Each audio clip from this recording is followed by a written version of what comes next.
শুভ সকাল। নমস্কার। মায়ের গৃহ মন্দিরে তার সকল ভক্ত সন্তানদের স্বাগত জানাই। পূর্ণ প্রভাতে বড়দেরকে জানাই আমার ভক্তিপূর্ণ প্রণাম, ছোটদেরকে জানাই আমার প্রাণের ভালোবাসা, আন্তরিক শুভেচ্ছা। পূর্ণ প্রভাতে শ্রী গুরু বন্দনা দিয়ে শুরু করছি। প্রার্থনা। ওম শ্রী গুরুভ্যো নমঃ। হরিঃ ওম। গণানাং ত্বা গণপতিগং হবামহে কবিং কবিনামুপমস্রবস্তবং জ্যেষ্ঠরাজং ব্রহ্মণাং ব্রহ্মণস্পত আনঃ শৃণ্বন্নোতিभिः সাদনম। মহাগণপতয়ে নমঃ। ওম হংসায় বিদ্মহে পরমহংসায় ধীমহি তন্নঃ হংস প্রচোদয়াৎ। ওম নমো হিরণ্যবাহবে হিরণ্যবর্ণায় হিরণ্যরূপায় হিরণ্যপতয়ে অম্বিকাপতয়ে উমাপতয়ে পশুপতয়ে নমো নমঃ। ঋতগম সত্যং পরম ব্রহ্ম পুরুষং কৃষ্ণ পিঙ্গলম ঊর্ধ্বরেতং বিরূপাক্ষং বিশ্বরূপায় বৈ নমো নমঃ। ঈশান সর্ববিদ্যানামীশ্বর সর্বভূতানাং ব্রহ্মাধিপতি ব্রহ্মণাধিপতি ব্রহ্মর্ষিব মে অস্তু সদাশিবম। ওম ভূর্ভুবঃ শুভঃ। ওম নমঃ সম্ভবে চ ময়ো ভবে চ নমঃ শঙ্করায় চ মহেশ্বরায় চ নমঃ শিবায় চ শিবতরায় চ।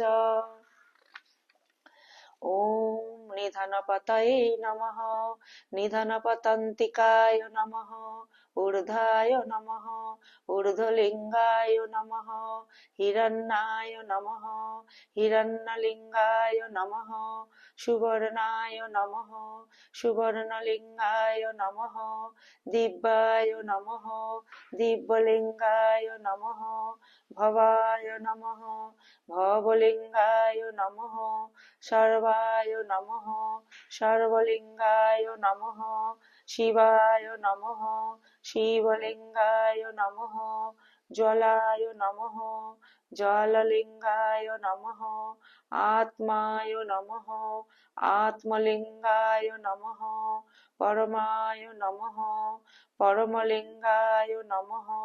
এতৎসমস্য সূর্যস্য সর্বলিঙ্গং স্থাপয়তি পাণিমন্ত্রং পবিত্রম সদ্যজাতং প্রপদ্যামি সদ্যজাতায় বৈ নমো নমঃ। ভবে ভবে নাতি ভবে ভবস্য মাম ভবদ্ভবায় নমঃ বামদেবায় নমঃ জ্যেষ্ঠায় নমঃ শ্রেষ্ঠায় নমঃ রুদ্রায় নমঃ কালায় নমঃ কালবিকরণায় নমঃ বলবিকরণায় নমঃ বলায় নমঃ বলপ্রমথনায় নমঃ সর্বভূত দমনায় নমঃ মনন্মনায় নমঃ। অঘোরে এভ ঘোরে এভ ঘোর ঘোরে তরে ভঃ সর্বে এভ সর্ব সর্বে এভ নমস্তে অস্তু রুদ্ররূপে ভঃ। সর্ব বৈ রুদ্রস্তস্मै রুদ্রায় নমো অস্তু পুরুষো বৈ রুদ্র সন্মহং নমো নমঃ। বিশ্বং ভূতং ভুবনং চিত্রং বহুধা জাতং জায়মানং চ ইয়ত সর্বহেষ রুদ্রস্তস্मै রুদ্রায় নমো অস্তু। কোদ্রুদ্রায় প্রচোতেষ মেরুষ্টমায় তব্বসে বচেমা শান্तं গম হৃদে সর্বহেষ রুদ্রস্তস্मै রুদ্রায় নমো অস্তু। ত্র্যম্বকং যজামহে সুগন্ধিং পুষ্টিবর্ধনং উর্বারুকমিব বন্ধনাन् মৃত্যুর্मुक्षीयमामृतात्। एते सहस्रमयुतं पाशामृतमर्ताय हन्तवे तान् यज्ञस्य मायया सर्वानवो जजामहे মৃত্যবে স্বাহা মৃত্যবে স্বাহা। ওম নমো ভগবতে রুদ্রায় বিষ্ণবে মৃত্যর্মে পাহি। ওম তৎপুরুষায় বিদ্মহে মহাদেবায় ধীমহি তন্নঃ রুদ্র প্রচোদয়াৎ। ওম নমস্তে অস্তু ভগবান বিশ্বেশ্বরায় মহাদেবায় ত্র্যম্বকায় ত্রিপুরান্তকায় ত্রিকাগ্নিকালায় কালাগ্নিরুদ্রায় নীলকণ্ঠায় মৃত্যুঞ্জয়ায় সর্বেশ্বরায় সদাশিবায় শ্রীমন্মহাদেবায় নমঃ। ওম শং চ মে ময়শ্চ মে প্রিয়ং চ মে অনুকামশ্চ মে কামশ্চ মে সৌমনসশ্চ মে ভদ্রং চ মে শ্রেয়শ্চ মে বশ্যশ্চ মে যশশ্চ মে ভগশ্চ মে দ্রবিণং চ মে যন্তা চ মে ধর্তা চ মে ক্ষেমশ্চ মে ধৃতশ্চ মে বিশ্বং চ মে মহশ্চ মে সম্বিচ্চ মে গাত্রং চ মে সুশ্চ মে প্রশস্চ মে শিরং চ মে লয়শ্চ মৃতং চ মে মৃতং চ মে যক্ষং চ মে নাময়চ্চ মে জীবাতুশ্চ মে দীর্ঘায়ুত্বং চ মে নমিত্রং চ মে ভয়ং চ মে শুভং চ মে শয়নং চ মে সুষা চ মে সুদিনং চ মে সদা শিবম। ওম অসত মা সদ্গময় তমস মা জ্যোতির্গময় মৃত্যুর মা অমৃতঙ্গময় ইয়ো বেদাদৌ সরহ প্রোক্ত বেদান্তে চ প্রতিষ্ঠিতঃ তস্য প্রকৃতিলীনস্য ইয়ঃ পরস্য মহেশ্বরঃ সদা শিবম। ওম শান্তি শান্তি শান্তি। হরি ওম তৎসৎ। শ্রীরামকৃষ্ণার্পণমস্তু। জয় গুরুদেব। গুরু পরম্পরায় সকল পূজ্যপদ সদ্গুরু শ্রীপাদ পদ্মে পূর্ণ প্রভাতে আমার অনন্ত অবমিলুণ্ঠিত প্রণাম, অন্তরের অন্তঃস্থলের ভালোবাসা শ্রদ্ধাঞ্জলি ভক্তি পুষ্পাঞ্জলি অর্পণ করিয়া পূর্ণ প্রভাতে নিত্য পাঠে প্রবেশ করছি।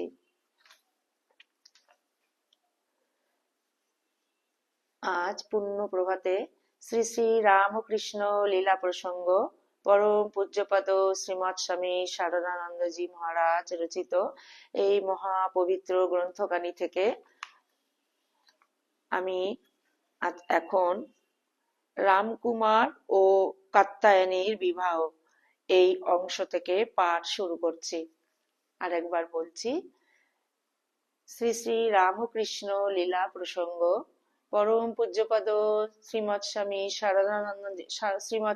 শারদানন্দজি মহারাজ রচিত এই মহাপবিত্র গ্রন্থখানি থেকে রামকুমার ও কাত্যায়নীর বিবাহ এই অংশ থেকে পাঠ শুরু করছি। মায়ের সকল ভক্ত সন্তানদের প্রতি আমার করজোড়ে অনুরোধ, আপনারা প্লিজ শেষ অবধি মায়ের গৃহ মন্দিরের সঙ্গে থাকবেন। ওম স্থাপকায় চ ধর্মস্য সর্বধর্ম স্বরূপিণে অবতার বরিষ্ঠায় রামকৃষ্ণায় তে নমঃ। জননীং শারদাং দেবীং রামকৃষ্ণং জগদ্গুরুং পাদপদ্মে তয়ো স্থিত্বা প্রণমামি মুহুর্মুহুঃ। নমো শ্রী যতিরাজায় বিবেকানন্দ সুরায় সচ্চিৎ সুখ স্বরূপায় স্বামিনে তাপহারিণে। রামকুমার ও কাত্যায়নীর বিবাহ।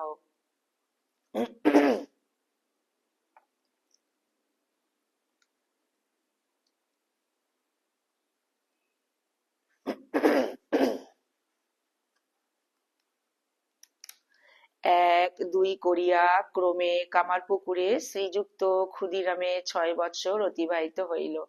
তাহার পুত্র রামকুমার এখন 16 বর্ষে এবং কন্যা কাত্যায়নী 11 বর্ষে পদার্পণ করিল।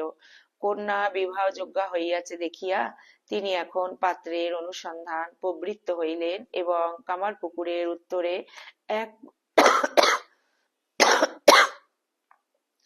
কামারপুকুরের উত্তরে ১ ক্রোশ দূরে অবস্থিত আনুর গ্রামের শ্রীযুক্ত কেনারাম বন্দ্যোপাধ্যায়কে কন্যা সম্প্রদান পূর্বক কেনারামের ভগিনীর সহিত নিজ পুত্র কামারপুকুরে নিজ পুত্র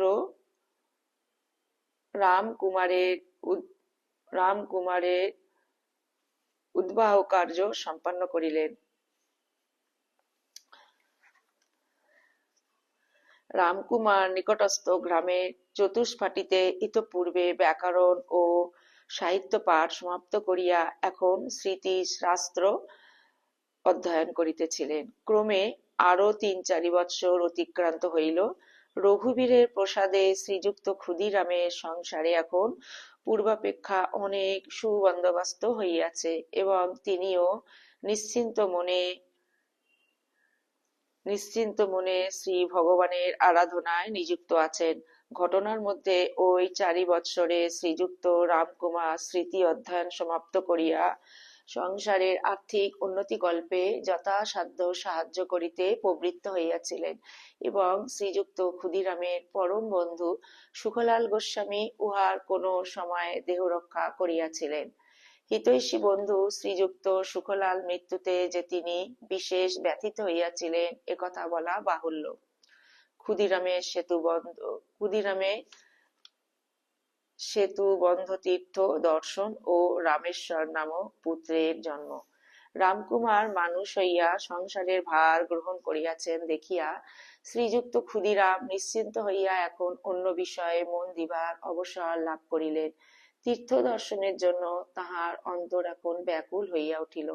অনন্তর সম্ভবত সন ১২৩০ সালে তিনি পদব্রজে সেতুবন্ধ রামেশ্বর দর্শনে গমন করিলেন এবং দাক্ষিণাত্য প্রদেশের তীর্থ সকল পর্যটন করিয়া প্রায় ১ বৎসর পরে বাটিতে প্রত্যাগমন করিলেন। সেতু বন্ধ হইতে এই সময়ে তিনি একটি বাণলিঙ্গ কামারপুকুরে আনয়নপূর্বক নিত্য পূজা করিতে থাকেন। রামেশ্বর ওই নামক ওই বাণলিঙ্গটিকে এখনো কামারপুকুরে রঘুবীর শিলা ও শীতলা দেবীর ঘটের পার্শ্বে দেখিতে পাওয়া যায়। সে যাহা হোক, শ্রীমতী চন্দ্রা দেবী বহুকাল পরে পুনরায় ওই সময়ে গর্ভধারণ করিয়া সন ১২৩২ সালে এক পুত্র প্রসব করিয়াছিলেন। রামেশ্বর তীর্থ হইতে প্রত্যাগমন করিয়া এক পুত্র লাভ করিয়াছিলেন। রামেশ্বর তীর্থ হইতে প্রত্যাগমন করিয়া এই পুত্র লাভ করিয়াছিলেন বলিয়া শ্রীযুক্ত ক্ষুদিরাম উহার নাম রামেশ্বর রাখিয়াছিলেন। এই ঘটনার পরে প্রায় ৮ বৎসর কাল পর্যন্ত কামারপুকুরের এই দরিদ্র সংসারে জীবন প্রবাহ প্রায় সমভাবেই বহিয়াছিল। শ্রীযুক্ত রামকুমার স্মৃতির বিধান দিয়া এবং শান্তায়নাদি কর্ম করিয়া এখন উপার্জন করিতেছিলেন। সুতরাং সংসারে এখন আর পূর্বের ন্যায় কষ্ট ছিল না।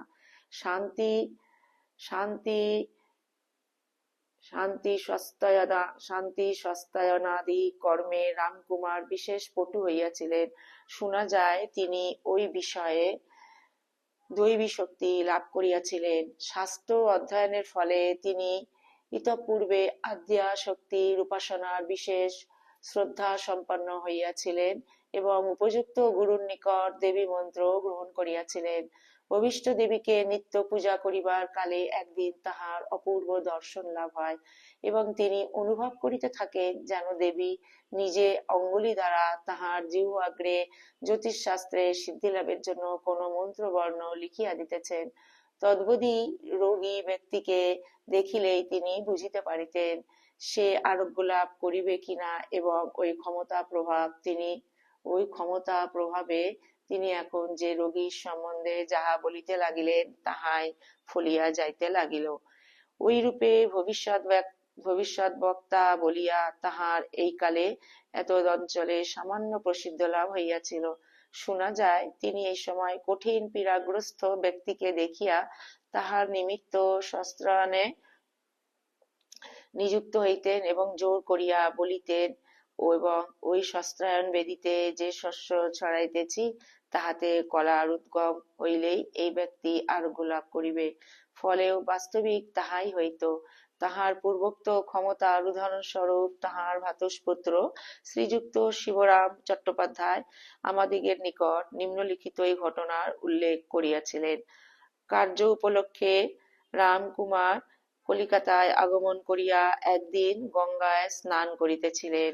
কোন ধনী ব্যক্তি ওই সময় সপরিবারে তথায় স্নান করিতে আসিলেন এবং উক্ত ব্যক্তির স্ত্রীর স্নানের জন্য শিবিকা গঙ্গা গর্ভে লইয়া যাওয়া হইলে উহার মধ্যে বসিয়াই ওই যুবতী স্নান সমাপন করিতে থাকিলেন। পল্লী গ্রামবাসী রামকুমার স্নানকালে স্ত্রীলোকদিগের ঐরূপে আবরুরুক্ষা কখনো নয়নগোচর করেন নাই। সুতরাং বিস্মিত হইয়া উহা দেখিতে দেখিতে শিবিকা মধ্যে অবস্থিত যুবতীর মুখকমল ক্ষণেকের নিমিত্ত দেখিতে পাইলেন এবং পূর্বলিখিত দৈবী শক্তি প্রভাবে তাহার মৃত্যুর কথা জানিতে পারিয়া আক্ষেপ করিয়া বলিয়া ফেলিলেন, আহা, আজ যাহাকে এত আদব কায়দায় স্নান করাইতেছে, কাল তাহাকে সর্বজনসমক্ষে গঙ্গায় বিসর্জন দিবে। ধনী ব্যক্তি ওই কথা শুনিতে পাইয়া ওই বাক্য পরীক্ষা করিবার জন্য শ্রীযুক্ত রামকুমারকে নিজালয়ে সাগ্রহে আহ্বান করিয়া লইয়া গিয়াছিলেন।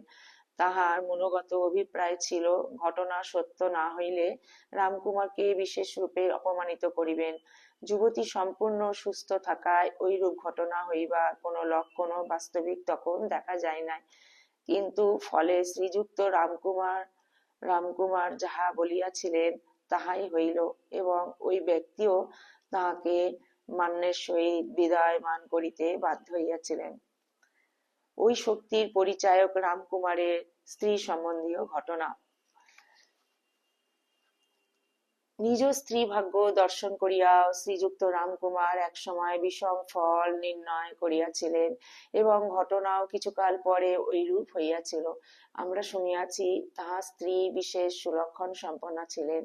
সম্ভবত সন 1226 সালে শ্রীযুক্ত রামকুমার পানি গ্রহণ করিয়া যেদিন তাহার সপ্তম বর্ষীয়া পত্নীকে কামারপুকুরে আনয়ন করিয়াছিলেন, সেই দিন হইতে তাহার ভাগ্যচক্র উন্নতির পথে আরোহণ করিয়াছিল।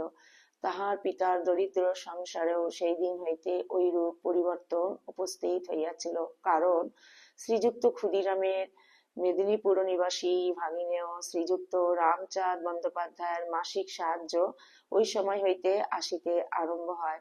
স্ত্রী বা পুরুষ কোন ব্যক্তির সংসারে প্রথম প্রবেশকালে ঐরূপ শুভফল উপস্থিত হইলে হিন্দু পরিবারে সকলে তাহাকে বিশেষ শ্রদ্ধা ও ভালোবাসার চক্ষে দেখিয়া থাকে, একথা বলিতে হইবে না। বিশেষত রামকুমারের বালিকা পত্নী তখন আবার এই দরিদ্র সংসারে একমাত্র পুত্রবধূ।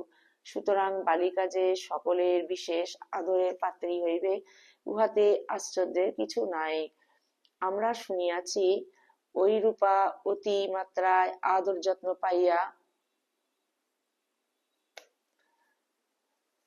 যত্ন পাইয়া তাহার নানা সদ্গুণের সহিত অভিমান ও অনাশ্রবতারূপ দোষোদ্দয় প্রশ্রয় পাইয়াছিল।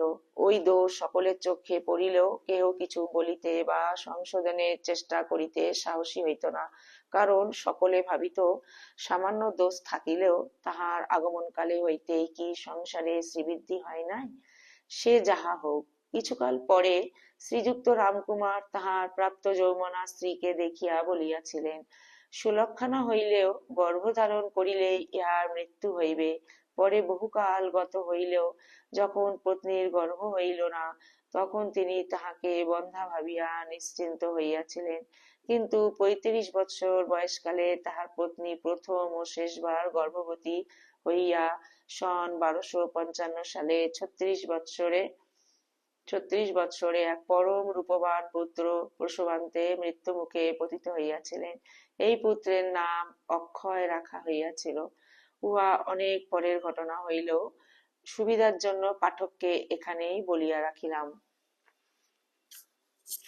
ক্ষুদিরামের পরিবারস্থ সকলের বিশেষত্ব। শ্রীযুক্ত ক্ষুদিরামের ধর্মের সংসারে স্ত্রী পুরুষ সকলেরই একটা বিশেষত্ব ছিল। অনুধাবন করিলে স্পষ্ট বোঝা যায়, তাহাদিগের প্রত্যেকের অন্তর্গত ওই বিশেষত্ব আধ্যাত্মিক রাজ্যের সূক্ষ্ম শক্তি সকলের অধিকার হইতে সর্বথা সমুদ্ভূত হইত। শ্রীযুক্ত ক্ষুদিরাম ও তাহার পত্নীর ভিতর ঐরূপ বিশেষত্ব অসাধারণভাবে প্রকাশিত ছিল বলিয়াই বোধ হয় উহা তাহাদিগের সন্তান সন্ততি সকলে অনুগত হইয়াছিল। শ্রীযুক্ত ক্ষুদিরামের সম্বন্ধে উক্ত বিষয়ক অনেক কথা আমরা ইতপূর্বে পাঠককে বলিয়াছি। শ্রীমতী চন্দ্রমণি সম্বন্ধে এখন ঐরূপ একটি বিষয়ের উল্লেখ অযোগ্য হইবে না। ঘটনাটিতে স্পষ্ট বোঝা যাইবে স্বামীর ন্যায় শ্রীমতী চন্দ্রা দেবীতেও দিব্য দর্শন শক্তি সময়ে সময়ে প্রকাশিত থাকিত। ঘটনাটি রামকুমারের বিবাহের কিছু পূর্বে ঘটিয়াছিল। পঞ্চদশবর্ষীয় রামকুমার তখন চতুষ্পাটিতে অধ্যয়ন ভিন্ন যজমান বাটি সকলে পূজা করিয়া সংসারে যথাসাধ্য সাহায্য করিত।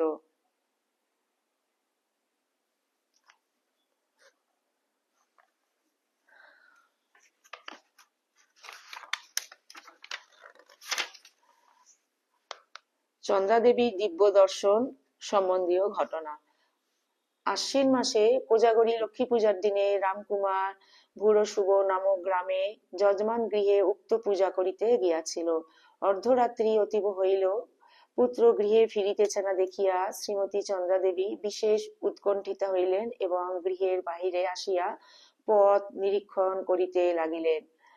কিছুক্ষণ ঐরূপে কাটিবার পর তিনি দেখিতে পাইলেন প্রান্তর পথ অতিবাহিত করিয়া ভোর শুভর দিক হইতে কে একজন কামারপুকুরে আগমন করিতেছে। পুত্র আসিতেছে ভাবিয়া তিনি উৎসাহে কয়েক পদ অগ্রসর হইয়া প্রতীক্ষা করিতে লাগিলেন। কিন্তু আগন্তুক ব্যক্তি নিকটবর্তী হইলে দেখিলেন যে সে রামকুমার নহে, এক পরমা সুন্দরী রমণী নানালঙ্কারে ভূষিতা হইয়া একাকিনী চলিয়া আসিতেছেন। পুত্রের অমঙ্গল আশঙ্কায় শ্রীমতী চন্দ্রাদেবী তখন বিশেষ আকুলিতা। সুতরাং ভদ্রবংশীয়া যুবতী রমণীকে গভীর রজনীতে ঐরূপে পথ অতিবাহন করিতে দেখিয়াও বিস্মিত হইলেন না। সরল ভাবে তাহার নিকটে যাইয়া জিজ্ঞাসা করিলেন, মা, তুমি কোথা হইতে আসিতেছ? রমণী উত্তর করিলেন, ভোর শুভ হইতে। শ্রীমতী চন্দ্রা তখন ব্যস্ত ভাবে জিজ্ঞাসা করিলেন, আমার পুত্র রামকুমারের সঙ্গে কি তোমার দেখা হইয়াছিল? সে কি ফিরিতেছে? অপরিচিতা রমণী তাহার পুত্রকে চিনিবেন কি রূপে, একথা তাহার মনে একবারও উদিত হইল না। রমণী তাহাকে সান্ত্বনা প্রদান পূর্বক বলিলেন, হ্যাঁ, তোমার পুত্র যে বাটিতে পূজা করিতে গিয়াছে, আমি সেই বাটি হইতে এখানে আসিতেছি। ভয় নাই, তোমার পুত্র এখনই ফিরিবে।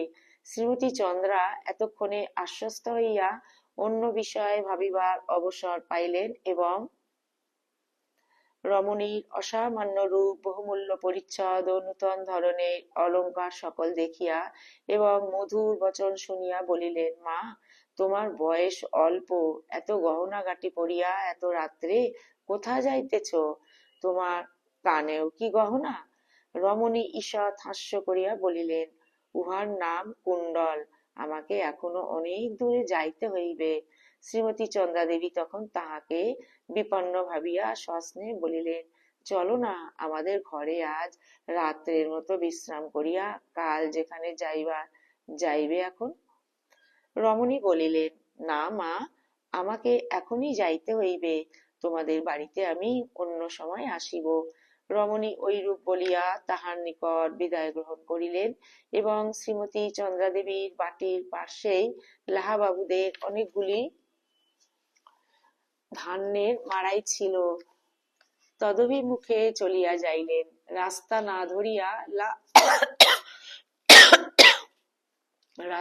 না ধরিয়া লাহাবাবুদের বাটির দিকে তাহাকে যাইতে দেখিয়া চন্দ্রাদেবী বিস্মিত হইলেন এবং রমণী পথ ভুলিয়াছে ভাবিয়া ওই স্থানে উপস্থিত হইয়া চারিদিকে তন্ন তন্ন করিয়া খুঁজিয়াও তাহাকে আর দেখিতে পাইলেন না।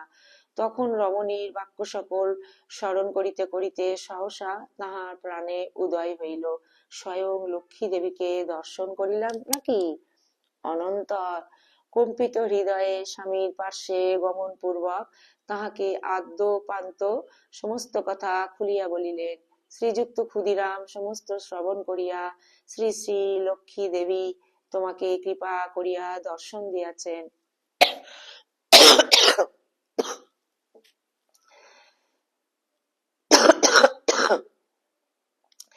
শ্রী শ্রী লক্ষ্মী দেবী তোমাকে কৃপা করিয়া দর্শন দিয়াছেন বলিয়া তাহাকে আশ্বস্তা করিলেন। রামকুমারও কিছুক্ষণ পরে বাটিতে ফিরিয়া জননীর নিকট ওই কথা শুনিয়া যার পরনায় বিস্মিত হইলেন। ওম স্থাপকায় চ ধর্মস্য সর্বধর্ম স্বরূপিণে অবতার বরিষ্ঠায় রামকৃষ্ণায় তে নমঃ। জননীং শারদাং দেবীং রামকৃষ্ণং জগদ্গুরুং পাদপদ্মে তয়ো স্থিত্বা প্রণমামি মুহুর্মুহুঃ। নমঃ শ্রীযতিরাজায় বিবেকানন্দ সুরয়ে সচ্চিৎ সুখ স্বরূপায় স্বামিনে তাপহারিণে। ওম শান্তি শান্তি শান্তি। হরি ওম তৎসৎ। শ্রীরামকৃষ্ণার্পণমস্তু। জয় শ্রী গুরু মহারাজ কি জয়। জয় মহামায় কি জয়। জয় স্বামীজি মহারাজ কি জয়। জয় গঙ্গা মায় কি জয়।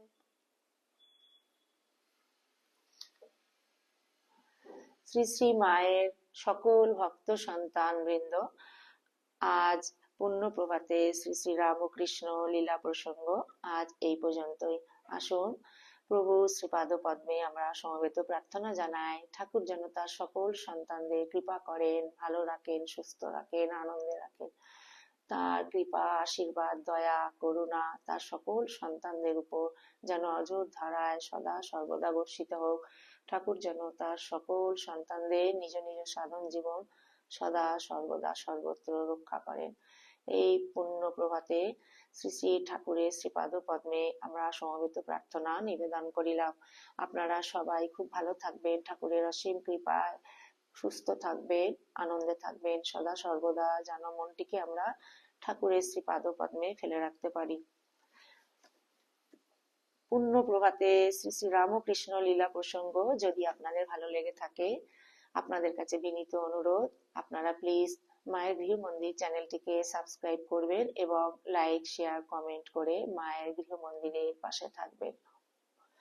আজ এই ভিডিওটি এখানেই পরিসমাপ্তি করছি। আবার অন্য আরেকটি পর্বে অন্য একটি নতুন ভিডিও নিয়ে আপনাদের সামনে উপস্থিত হব। ততক্ষণ পর্যন্ত আসুন আমরা মনটিকে যেন ঠাকুরের শ্রীপাদ পদ্মে সদা সর্বদা ফেলে রাখতে পারি। জয়তু জয়তু জয়তু শ্রী শ্রী রামকৃষ্ণ শরণম শরণ্যে। শরণাগত শরণাগত শরণাগত ঠাকুর